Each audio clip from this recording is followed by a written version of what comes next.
dives that EDG will inevitably attempt to do. And my biggest question is just how, or my biggest question going into game number 2 was how the Malphite Orianna ball delivery. Hong does finish his full clear on the bottom side, and he has the push from LGD's bot lane, so that he should be able to... Wait, Perukia has snuck around. He's going to show up mid lane at level 2. These are the crazy roams that I've come to know and love about Perukia ever since his debut in Split 3, and Angel doesn't even die. Are you kidding me? That's EDG with first blood. Yeah, Angel managing to live, and Perukia picks up the first kill of the game. ZDZ is left all by his lonesome, but I feel like he's more than happy to be in this situation now, though. It's an attempted dive here. Can he survive it? Kasante's pretty tanky, but not early on. He does shrug off a bit of damage, and YCX is forced to drop the turret aggro for now, but they can easily reset it. They still have 2 more minions to play around. Unstoppable already used off of the Pathmaker. Hong flashes in, hits him back into the turret, and YCX is the one that gets the kill credit. Few, like 45 seconds after it spawns, they're just daring EDG to match them in any of these fights, and I wouldn't be surprised if they just are constantly maneuvering Xiaoya around these skirmishes so that he gets maximum opportunities to get that cash out. True. Side River ready to play for these grubs, and they have to be careful, or at least if you are LGD, looking for that dredge line, forcing Perukia to flash away. There's no pop blossom available from this Nico. He's only level 5. They managed to secure 1 grub for themselves on the side of EDG. LGD is trying to do their best to get the rest of them for themselves. The last one resets, and now it's really just anyone's game. Again, all of those ultimates are available for EDG. How are they going to pull the trigger, though? And when? Angel Shockwave doesn't land. 2-man Shockwave onto Xiaohao and Perukia! And the Unstoppable Force is used, but he goes down. The Rock Monster is taken out of the fight, and LGD are going to rout off ZDZ from the rest of EDG because he's got no backup waiting for him. LGD swing big and get a big fight at 8 minutes into the game. And crucially, Xiaoya gets the cash out. The Draven gets a massive injection of gold. And they just instantly lose 2 members. ZDZ is completely caught out. And all of the gold is... Sasa's just dead! Whoa! Taken out of the fight easily. Xiaohao kind of forced to just use his ultimate as soon as possible. Meanwhile, he's going to use the Unstoppable Force on the Sasa, trying to cut him off before he gets to that blast cone, knocks him over. I mean, Sasa's still on the wrong side of the map here, but he is out of danger for now. But he's not going to be long for this world. He's looking for another blast cone to try and delay as much time as possible. Takes the blast cone over to Angel's side. And at this point, Sasa is just really wasting a lot of EDG's time, but it is a kill in the end for the squad. Driving this structure, EDG are going to have to invest more resources just to defend it, which they're trying to do right now, killing the entire minion wave before LGD can knock them out. Shockwave on the 3 once again. The death charge rips apart EDG, and Xiaohao still has Unstoppable Force, but he's going to die with the ultimate in his back pocket. EDG, it's not the second game of the series story that we were expecting with this composition. And I just really struggle to, you know, find a way where they can actually navigate this now. Sasa might find a difficult way to navigate out of this. The placement of that ball Shockwave from Angel allows Sasa to still be scooped up even after the flash. Xiaohao did have to commit his ultimate as well to guarantee the kill. Oh, yeah, he just spawned it right out of the gate. I don't know if that was a misclick or if that was intentional, but the Herald, I don't believe it's going to actually kill it. Okay, it pseudo kills it. Left it on 1 HP, kind of like that dragon in game number 2. Xiaoya is going to be able to, you know, claim that. And now, you know, both outer towers for EDG. This will be the 3rd dragon of the game going their way, and with it being a Mountain Soul teleport, that is one that EDG would love to have. No way that Xiaohao can get in range to steal it because he's too far away. Dredgeline to snag Perukia, trying to stop him from being able to find a Pop Blossom and force the fight on their side. Equalizer slows down the engage from EDG. ZDZ, Xiaohao right on top, the Shockwave, the Pop Blossom, the Wombo combo from EDG. Do they have enough damage? It's a lot of CC coming through, and Leave finally gets the job done as he brings out the mop and sweeps them all under the rug. That's dual power for EDG star carry. And that just means EDG can continue threatening this area, saying, you know, I dare you to walk into us as a Malphite, as a Nico, and as a Kaisa. We want you to engage into us. As that Otacon is just being burned away. LGD actually can't do anything. They can't walk up.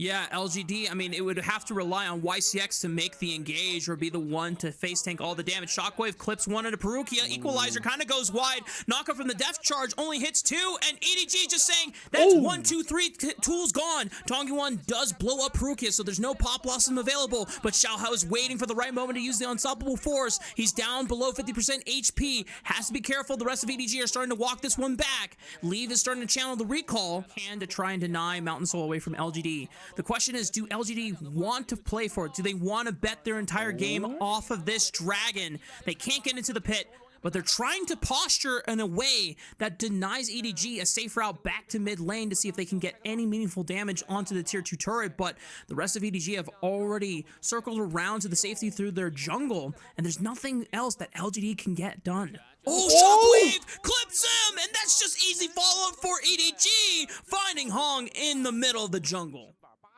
Things are getting tense here in this game 3. EDG going for one pick after another. Oh no, YCX! Oh no! Down goes YCX. He's gonna be gone from Seminary.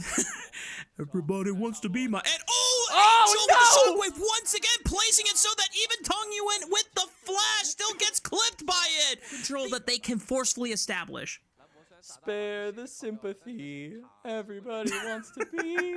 It's just unfortunate here. LGD trying to pressure EDG off of the dragon, but Xiaohao is healthy enough that he's going to try to burn it down with the power of these W's and these claps and the seismic slams. ZDZ is caught by the dredge line, but he's way too tanky. And despite not having unstoppable force, Xiaohao still has it. Perukia! 3-man pop blossom right on the top. Xiaohao trying to follow on top and leave. Finds Xiaoya. That's the marksman gone for LGD, and one by one they begin to drop. Hong is the only member left standing, and EDG are about to barrel down the mid lane. And who needs a shockwave? Who needs an unstoppable force? It's a pop blossom from Perukia, the EDG project of 2025, the man who came in on split 3 that EDG put so much faith into. Well, their faith is so well rewarded as they win the fight. They deny the soul yet again, and the Baron is a foregone conclusion, Rafa. See that there is the Zanyas for Angel. They are drafting for this last fight, this next fight to be their last, because they know if they win, it'll close the game. Look at Leaf. He just goes forward without fear. Oh my god! Leave with the Void Seeker, just sniped Hong in the back,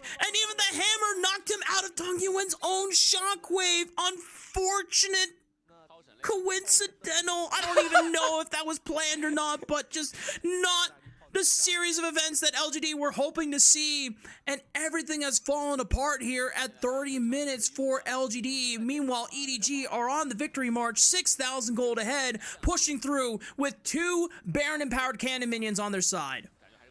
They're gonna keep knocking at the door of LGD. They bust it open. Tower gone. Inhibitor likely to follow. There's also the wave crashing in mid, so they might be just looking for a double inhibitor here. They have to be careful, though. If they overstay their welcome, if they give an opening to LGD, they could turn it around. And there is a dragon in a little less than 2 minutes, so they probably back off after this inhibitor, spend their gold, and get ready for another fight. You just think, oh, if we can just walk up and try and go for a Dragon Steel. In what world do you get to walk through this entire bot side jungle with double inhibitors down? You know, I bet Hung, I bet a jungler how can just use his ultimate to go forward. Angel can find a shockwave. The damage that the turrets can provide and the safety that they provide does not exist anymore. So I think LGD are really smart to say, you know what, that tier 2, they have cleared out this mid lane wave, so they could fight for it. Oh boy. Maybe not. Well, Hong, you have been chosen, my friend, to die. Shockwave pulls him out of the sky. Xiaoya tries to flash away and is limping at the best pace possible. EDG are going to make short work of that Draven. And with 2 members gone, I think that's enough for EDG to put an end to this series. They're going to use 2 minions to try and push in. Xiaohao is willing to tank the turret shots just for their push, but LGD are able to kill it thanks to the power of that equalizer. But another minion wave is coming in soon, Quacks, and this is the final nail in the coffin for LGD. I mean, Hong comes up in about 10 seconds. Xiaoya in about 20, but I don't think it's going to be enough time. You don't have that time. EDG are going in for one last fight. Perukia throws out the Pop Blossom, Salsa, and YCX doing everything they can to defend the last structures of their base. Hong comes back from the grave, gets clipped by the shockwave, slow down, Leave is gonna fire everything into his back. And that's it, folks. LGD going down to EDG, and ADG take the series 2-1. These were some of the best highlights from today's matchup. Which moment was your favorite? Let me know in the comment section below. This is OP, and I'll see you tomorrow. Take care.